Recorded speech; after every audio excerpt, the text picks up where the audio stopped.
Selamat sore teman-teman semua. Assalamualaikum warahmatullahi wabarakatuh. Salam sejahtera bagi kita semua.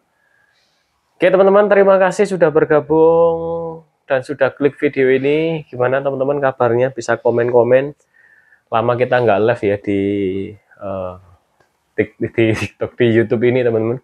Oke teman-teman, di video kali ini saya akan membahas pengalaman ya. Jadi ini barangkali bisa dijadikan pembelajaran. Jadi begitu pentingnya kita dalam bisa mengendalikan emosi kita. Jadi keluhan seputar lambung ya, itu juga salah satu penyebabnya itu dari emosi kita yang kurang terkendali. Jadi teman-teman ya, produksi asam lambung kita ya, itu yang melindungi mukosa lambung kita itu bisa menjadi bermasalah ketika kita itu terlalu sering emosi, gitu ya. Emosi yang secara alami ya, dan emosi yang dibuat-buat itu hampir sama loh teman-teman ya. Jadi jangan dibilang orang yang acting emosi ya, main film ya atau bikin konten emosi gitu ya. Dia tidak membuat tubuh ini membuat tubuh ini baik-baik saja, tidak, itu juga berefek gitu ya. Ini contohnya saya beberapa hari kemarin saya ada suatu permasalahan ya, permasalahan itu membuat saya menjadi emosi ya, emosi berlebihan. Jadi sehingga teman-teman ya, yang terjadi di dalam tubuh saya, lambung saya panas teman-teman.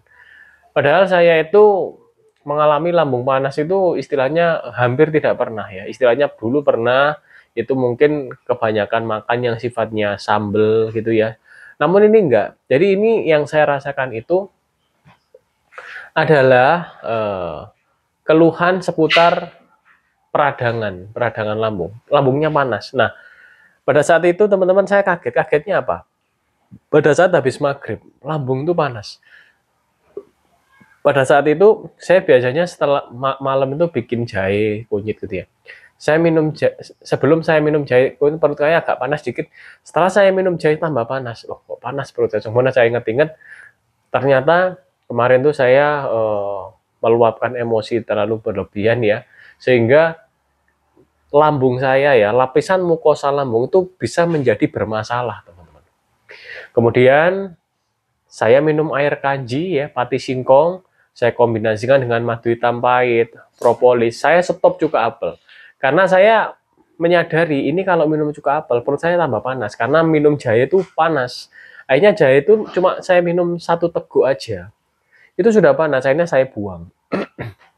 Kemudian dalam jangka waktu 3 hari, setiap pagi, sore ya, saya minum air kanji, kadang malam juga gitu ya. Saya minum air kanji, saya minum propolis ya. Saya belum makan tape juga pada saat itu. Kemudian minum madu juga, makan makanan juga yang tidak berlemak, teman-teman. Hari kedua masih panas. Panasnya itu habis maghrib soalnya. Kenapa kok habis maghrib? Karena pada saat habis maghrib ya, teman-teman ya, biasanya produksi asam lambung kita ini dia mengalami peningkatan bisa jadi, atau istilahnya ada proses lah ya, karena pada saat itu saya makannya sore gitu. Jadi istilahnya memang ada beberapa teman kita itu yang mengatakan, Kak, saya habis maghrib kok panas ya perut saya. Nah, itu. Jadi ada beberapa orang yang begitu, ada yang tidak. Jadi setiap orang itu berbeda-beda biasanya. Ada yang pagi, ada yang sore, berbeda. Nah, kemudian teman-teman, 2 hari itu masih panas perut saya. Saya minum air kanji terus, dan panas dan nggak enak teman-teman. Panas, sendawa juga ya, tapi sendawanya tidak berlebihan. Nah, itu saya nggak berani minum cuka apel. Di hari ketiga minum air kanji lagi. Dan di hari keempat ini tadi ya, saya coba, saya minum cuka apel, perut tidak panas ya, dan saya minum kanji dulu, tapi ya minum kanji, minum cuka apel baru makan, dan alhamdulillah sudah tidak panas. Dan di hari ketiga habis maghrib itu juga sudah nggak begitu panas, sudah nggak terasa panas. Jadi kurang lebih pemulihan di 3 hari, teman-teman. Nah, kalau kita tahu tekniknya enak, teman-teman. Tapi kalau kita tidak tahu tekniknya, atau kita kurang mengetahui teknik-teknik ilmu pemulihan seputar lambung, yang kita ambil apa, teman-teman? Obat lambung. Ketika kita ambil obat lambung ya, dalam jangka waktu sekarang ya, semisal perut kok panas ya, nggak enak, kita minum obat lambung, langsung panasnya hilang seketika karena asam lambungnya ditekan. Oke.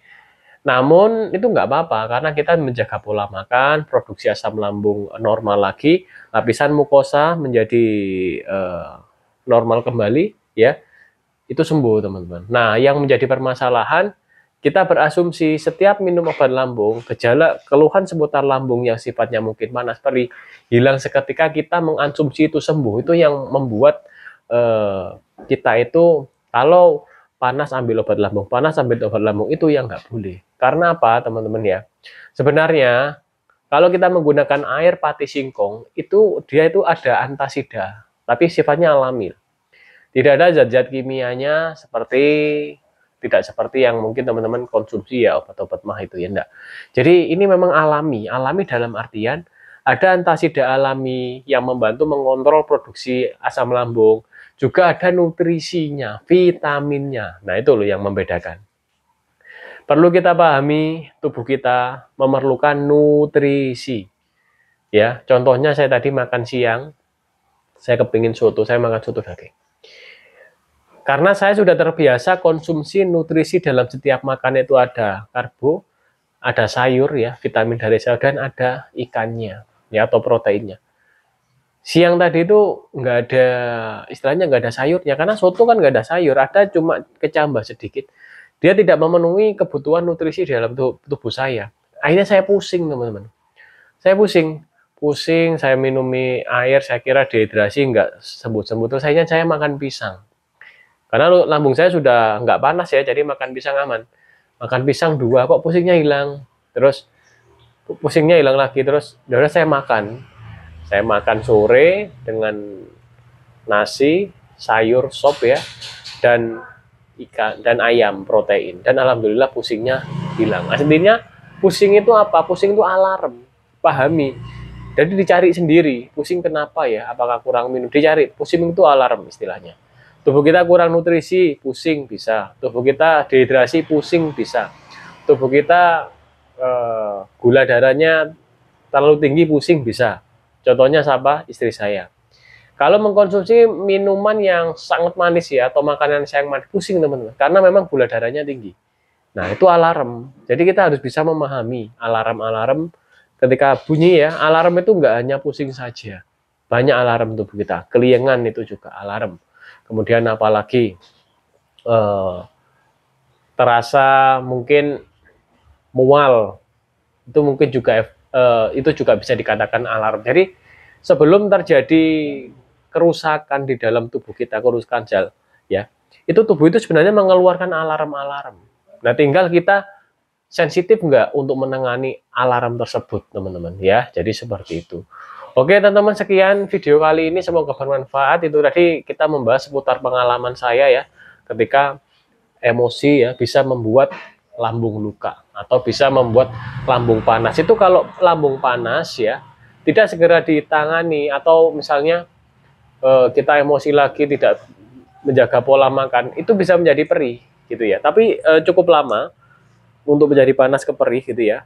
Biasanya waktunya timbulnya beberapa bulan teman-teman ya, sehingga terjadilah perih. Dari perih terjadi di atas perih itu seperti sakit, perih di sayat-sayat, itu juga beberapa bulan teman-teman. Jadi kita harus bisa memahami hal tersebut dan harus bisa mengatasi hal tersebut sendiri ya. Jadi kalau saya menggunakan pati singkong, madu hitam pahit ya, kemudian propolis gitu ya, air lidah buaya, teh binahong gitu ya, kemudian pati Garut juga bisa. Silahkan teman-teman cek video-video saya, barangkali bermanfaat informasi-informasi yang saya sampaikan seputar lambung. Oke teman-teman semua, sekian video kali ini, semoga bermanfaat. Akhir kata, wassalamualaikum warahmatullahi wabarakatuh. Salam sejahtera bagi kita semua.